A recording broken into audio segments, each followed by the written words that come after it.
a posição do PL será ou anistia ampla geral restrita ou não tem anistia. Então, não é isso, é o oposto. Pacificação, ou seja, a gente tentar construir um projeto que não seja nem tanto à direita, nem tanto à esquerda, mas que a gente possa pacificar o país. Um projeto meio termo. Um projeto meio termo, exatamente. Então, a partir de agora eu vou conversar com todos, né, tem uma relação aqui histórica, tem 19 anos de casa, conheço todo mundo aqui, trabalhei com todos, tanto com a esquerda quanto com a direita, vou conversar tanto com a esquerda quanto com a direita, e com o centro especialmente, para a gente construir então um projeto a partir de agora e tentar votar o mais rapidamente possível para a gente poder, a partir daí, ter um país mais pacificado. Um dos impasses nesse texto é a situação do ex-presidente Jair. Como é que a gente vai construir um texto, Salomão? Efetivamente ele acha que vai conseguir uma solução salomônica, vai conseguir dividir o bebê no meio e dar metade para cada um. Ora, obviamente, se for neste caso, a gente prefere não ter o bebê. O que eu quero dizer com isso? Anistia meia boca, enfia no rabo. Anistia meia boca, enfia no rabo, em bom português. Paulinho da Força, anistia meia boca, enfia no rabo. Nós vamos continuar aumentando a pressão em cima do Brasil enquanto não vier uma anistia aos fatos. Todos os fatos de perseguição política desde 2019. Não vai ficar de fora Bolsonaro, não vai ficar de fora Braga Neto, não vai ficar de fora gente que destruiu nada. Ampla, geral e restrita a todos os fatos desde 2019. Aliás, se você quer que uma anistia meia boca seja enfiada no rabo, escreva aqui no chat. Enfie no rabo. Bolsonaro. Sabemos que o PL e grande parte do Centrão querem ver o presidente Jair Bolsonaro anistiado da punição imposta pelo Supremo Tribunal Federal. O seu texto vai beneficiar ou vai contemplar uma anistia ao ex-presidente Jair Bolsonaro? É isso que nós vamos conversar, tentar ver o consenso, né? Eu não sei se o meu texto vai agradar a todos, né? Ou vai agradar, ou vai salvar o Bolsonaro, digamos assim. É isso que nós vamos tentar construir, conversando com todos e tentando ver a possibilidade de ter uma maioria, né? A princípio, né, nós vamos ter que fazer uma coisa meio pelo meio e pensar se isso agrada a todos ou não. Vamos tentar construir uma maioria, é isso. Uma das características que levaram o senhor a ser o relator desse projeto é que o senhor tem trânsito no Supremo Tribunal Federal. O senhor já vem conversando e dialogando, inclusive, com ministros do Supremo. Qual é a receptividade que o senhor tem encontrado nessas conversas com os ministros do STF a respeito de uma modulação da pena que foi imposta pelo tribunal? Não, tem uma relação histórica aí com o Supremo Tribunal, em todos os problemas que normalmente tem desde o voto impresso, eu tenho ajudado a resolver. Tem uma relação próxima de todos eles e também vou conversar, né, durante esse período para que a gente possa também ter o Supremo Tribunal de certa maneira pacificado. Não queremos também ter um conflito, né? Você tentar resolver um problema e ter um conflito com os ministros do Supremo. Vejam o grau do absurdo do que esse cara começou a falar agora. Ele está dizendo que o Congresso Nacional precisa consultar o Supremo antes de aprovar uma legislação. O cara está dizendo isso numa entrevista para todo mundo e está todo mundo ouvindo isso e falando assim, é verdade, o Supremo Tribunal Federal tem que ser consultado. A repórter pergunta, você vai consultar o Supremo? Esse é a tal da democracia que as pessoas defendem. Essa é a tal da democracia. Aí não resolve. Então, por isso também vou dialogar com o Supremo Tribunal, sem levar em conta que a gente não pode ter, então, um conflito com o Supremo. Acho que isso é por que uma não coisa pode ter um conflito que está mais ou menos pacífica com os nossos pares. O senhor vai procurar o governador? Não, pera. Tá tudo errado. O Supremo, os ministros do Supremo não são seus pares. Seus pares são os congressistas. Os ministros do Supremo não são seus pares. Seus pares são congressistas. O Congresso representa o povo. O Supremo representa a Constituição. A ideia do Supremo Tribunal Federal é que a ideia da maioria não prevaleça sobre os direitos da minoria. Essa é a ideia de um Supremo Tribunal Federal. Mas não. Veja o grau de degradação institucional que nós temos. O relator do projeto da anistia fala que tem que consultar o Supremo Tribunal Federal porque eles são os pares. Na verdade, não são pares, estão acima deles.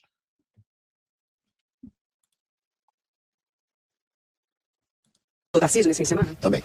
Qual é o seu objetivo nessa conversa com o governador de São Paulo? É mostrar que nós precisamos pacificar o país, né? Sair dessa polarização que o país vive. Isso não é bom para o Brasil, não é bom para o emprego, não é bom para o crescimento do país e não é bom para ninguém. Essa polarização de um xingando o outro não faz bem para o país. Então eu vou mostrar isso e essa possibilidade da gente construir um texto então que possa sair no final disso tudo pacificado. Você vai pedir para o governador de São Paulo entrar como também um dos articuladores? Não tem como não haver polarização. Não tem como não haver polarização. Eu estou no extremo oposto de um cara que comemora a morte do Charlie Kirk. Mas tem que haver polarização. Se alguém é demoníaco e assassina criança, como é o caso dos abortistas, eu estou no outro polo. E eu não quero uma solução de consenso. Se alguém defende que deve haver um tribunal supremo no país que controla o que a população pensa, eu estou do lado oposto, eu estou no extremo oposto. É por isso que me chamam de extremista, extrema-direita. Fiquem à vontade, eu estou neste extremo. Eu não negocio com o mal, eu não negocio com o terror. Eu não negocio com a tirania. Polarização, problema. O governador de São Paulo é um que eu vou procurar, mas eu vou procurar outros e pedir para que eles nos ajudem aqui, porque todos eles têm influência também na bancada, para a gente construir esse texto. O senador Davi Alcolumbre já havia dito que ia preparar um texto alternativo, chamado de light, mais leve. Esse texto até agora não veio a público. O que vocês estão pensando? O texto do senhor seria incorporado a essa proposta do senador Davi Alcolumbre ou seriam propostas distintas? Não, nós estamos conversando. A tendência é fazer um texto único. Como eu disse, a gente já vinha conversando sobre texto alguns dias atrás, pelo menos há uns 15 dias, e acho então que esse será um texto pacificado entre Câmara e Senado. Os deputados da base governista dizem que é inconstitucional e ameaçam recorrer ao Supremo Tribunal Federal. Não é bem essa palavra, mas afirmam que vão recorrer ao Supremo Tribunal Federal alegando uma inconstitucionalidade possível dessa proposta. Como é que o senhor entende e pretende conversar com os deputados da base do governo para que... Não li e não gostei. Vão entrar no Supremo Tribunal Federal porque a proposta é inconstitucional. Peraí, que proposta é inconstitucional? Se a proposta não está escrita, se não tem um texto. Não sei, mas é inconstitucional e eu vou acionar o Supremo Tribunal Federal. Ou seja, os caras assumem que eles no Congresso são palhaços. Que essa proposta de fato tenha efetividade e seja votada. Você sabe que eu tenho, como eu disse, relação com a esquerda, com a direita, então vou conversar com a bancada do PT, do PCdoB, do PDT, que é o partido ao qual eu pertenci há algum tempo atrás, para que a gente possa mostrar a importância dessa pacificação. Acho que no final nós teremos o voto também de toda a bancada da esquerda. No julgamento da ação penal, as declarações dos ministros do Supremo Tribunal Federal deixavam muito claro de que qualquer mudança de modulação de pena, diminuição de pena ou qualquer tipo de anistia seria inconstitucional. Que argumentos o senhor vai levar para essas conversas para tentar convencê-los de que existe um outro caminho? E eu gostaria de saber quem vai ser o primeiro-ministro que o senhor vai procurar, se vai ser o ministro Alexandre de Moraes. Não sei, tem mais relação com o Alexandre desde quando ele era só advogado, na antiga, de São Paulo. Então acho que ele é um dos que a gente vou conversar com o ministro Gilmar. O ministro Gilmar é uma pessoa que hoje, de certa maneira, conversa sempre com a Câmara, com o Senado. Enfim, tentar convencer o Supremo de que nós precisamos pacificar o país. O país não aguenta mais essa polarização. E para pacificar, vai ter que ser uma coisa... Ninguém tinha conversado isso antes com o Supremo. Que talvez as pessoas não concordem muito, mas que é aquilo que o país precisa. Então vamos conversar com o Supremo também, se for o caso. Se tiver dificuldade, se a gente perceber que tem algum ruído no Supremo, para que a gente possa pacificar. Existe algum risco desse projeto? Bom, em primeiro lugar, eu concordo que não é papel do Congresso fazer modulação de pena. As penas estão descritas na lei e os juízes determinam se a pena será ou não cumprida. É papel do Congresso, por outro lado, fazer anistia. Fazer anistia a fatos. É um poder que é permitido e o Brasil já fez dúzias de vezes. Mas reparem, ele vai conversar para ver se o Supremo deixa. Eu tenho que convencer o Supremo de que é necessário. Alguém discutiu a lei, o direito dos poderes? Como, se o Congresso é a casa do povo, por que a voz do Supremo se sobrepõe à vontade do povo se não há problema legal? Repara que em nenhum momento alguém diz, não, isso de fato fere a cláusula X, o artigo 5º, inciso 23 da Constituição. Não, eu vou conversar com o Gilmar Mendes, que ele é um cara que conversa muito com o Supremo. Esses caras realmente sequestraram o país. Estão completamente fora de controle. Projeto não ser votado? Zero. Será votado. Será votado. Deputado, só para a gente não perder, eu cheguei agora, falando a respeito do que foi costurado com o presidente Hugo Mota, vai ser um texto consensual entre base e governista, vai ter amplo geral e restrito, como é que vai ser? Amplo geral e restrito é impossível. Né? Essa discussão já foi superada ontem, quando o Hugo teve uma reunião de mais de 3 horas com o pessoal do PL. Acho que não. Conversei hoje longamente com o deputado Sóstenes Cavalcante, líder do PL, e ele falou, não foi discutido o mérito da questão, foi discutida a questão da urgência. Esse acordo que ele diz superado não existe. Inclusive, digo a vocês, a posição do PL será ou anistia ampla, geral e restrita, ou não tem anistia. Então, não é isso, é o oposto. Não é que o assunto da anistia ampla, geral e restrita foi superado.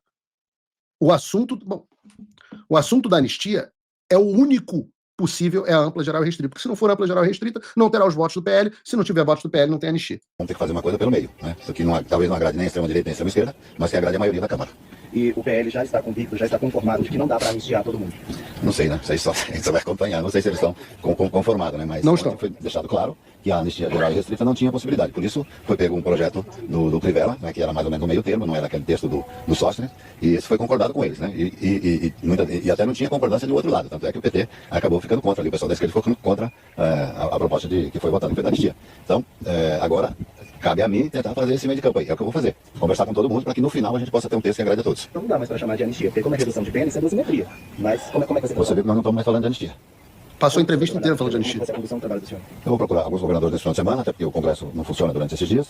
E a partir de segunda, reunião com bancadas para que a gente possa apresentar o texto e ir acertando os detalhes desse texto para que a gente possa votar o mais rapidamente possível. Estamos trabalhando com a O cara passa a entrevista inteira falando de anistia e fala assim, tá vendo? Por isso que a gente não está mais falando de anistia. Eu falei, o quê? Você acabou de falar anistia 50 vezes. Você viu o que aconteceu. A Magnitsky veio